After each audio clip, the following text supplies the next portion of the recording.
Yeah, first I'd say, just thanking the man above for this win.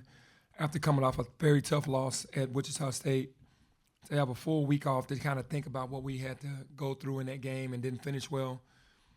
And Florida Atlantic playing well, even though they lost their last game at home to Wichita State. They won their last 8 out of 11, and was playing pretty well, beating people pretty easily on the road by 20 plus points. And to come out here and hold them to 65 points when they average 80, and to get a victory today is great. Starting back with Benny, they're off the stretch of the game where Dain kind of totally took over, especially after last week where he had his worst game in I don't know how long. For him to bounce back like that, what did that show you? Yeah, it just shows me that he cares. That's the one thing about this team that I do understand, that these guys care. They want to come back and do better. Obviously, he knew he let himself down because he has so much pride in the last game, kind of let the offense dictate his defense. And he came back this week hungrier, worked really hard on his game all week, and was ready for today's game.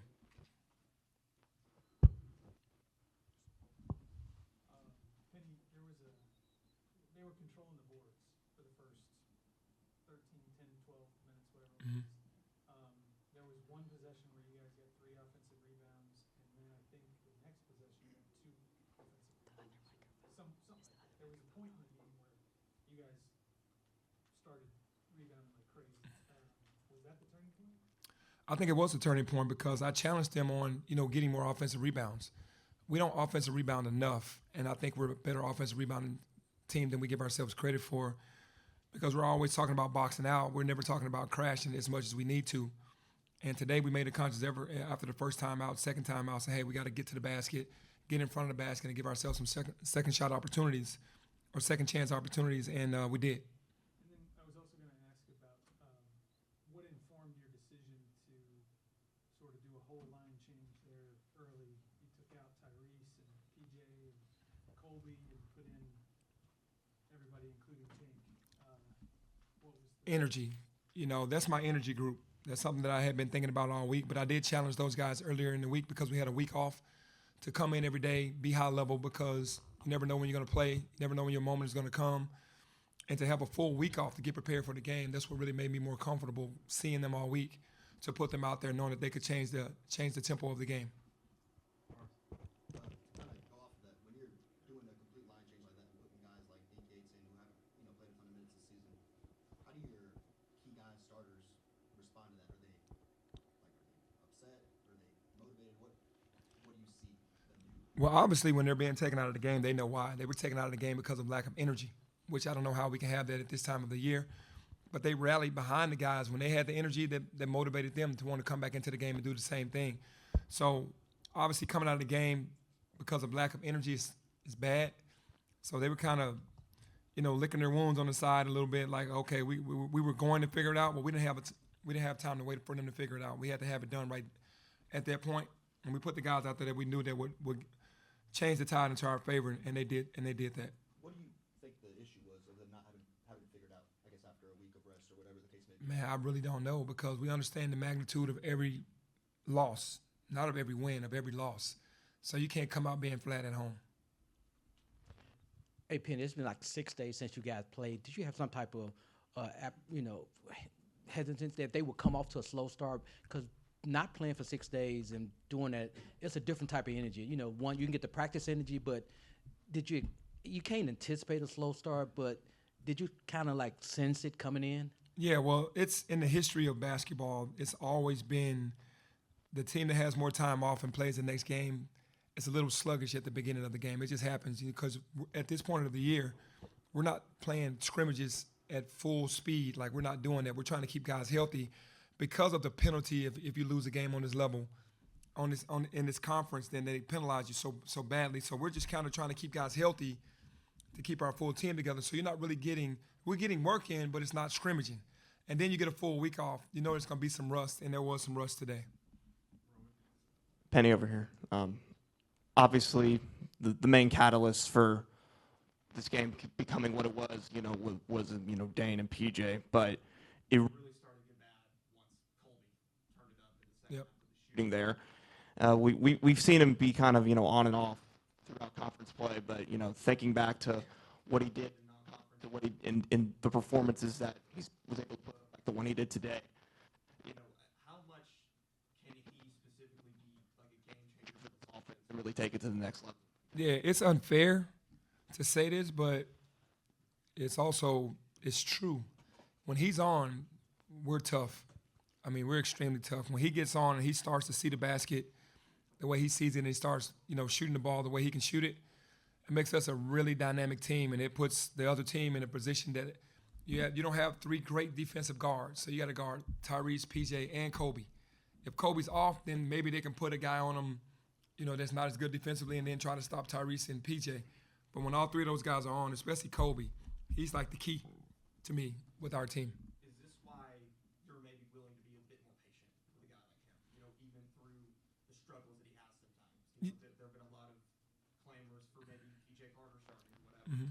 Is performances like this today kind of your detractor why you should keep trusting Kobe there? Yeah, I know that he's been in a slump, but I do know that Colby Rodgers can do what he does in a make one shot and then it can go the other way.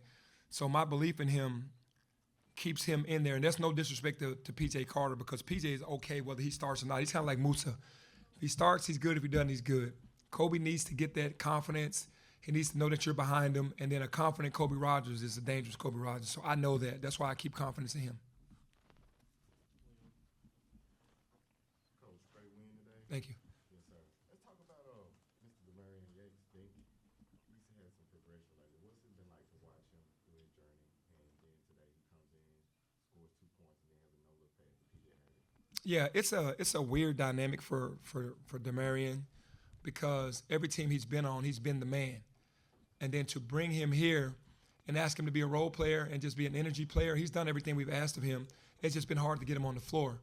And because we had a full week off, I went to him specifically and said, if you do what you're supposed to do all week, we're going to need you because when the bigs get in foul trouble, someone gets tired, I might call you. Don't be at the end of the bench thinking you're not going to get in.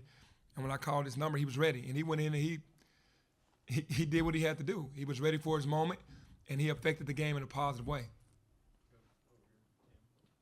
When you have Dainja going offensively, how does that change things for you? How does it open things up for guys? How much do you need that going down the stretch now? And then also related, but kind of separately, what did you do to get him to buy into the role that he's kind of accepted, both where he's playing and how you guys are using him? Yeah, Dain is he's another dynamic to our team because once he starts going, you have to double team him.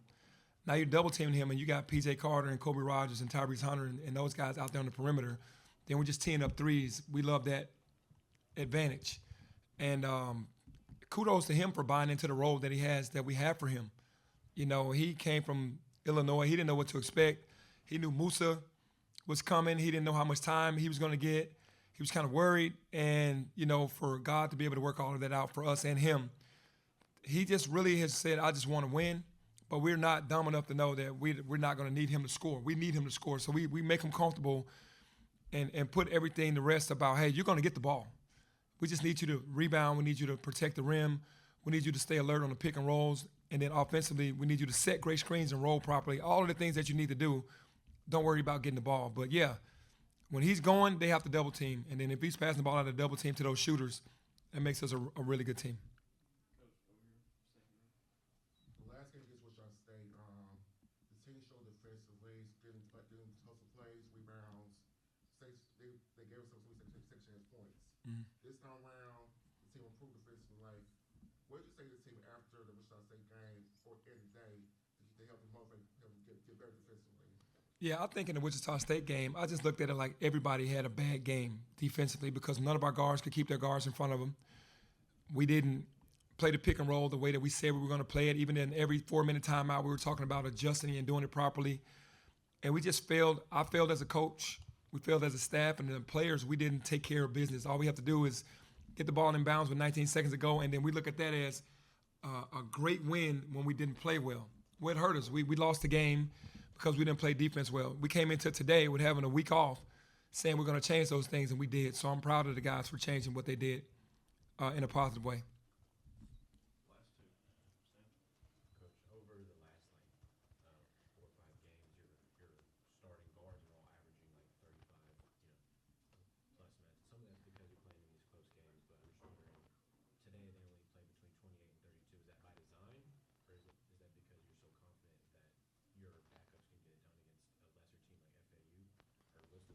Yeah, I want to say a lesser team because they were one of the hottest teams in the league until Wichita State beat them the other day.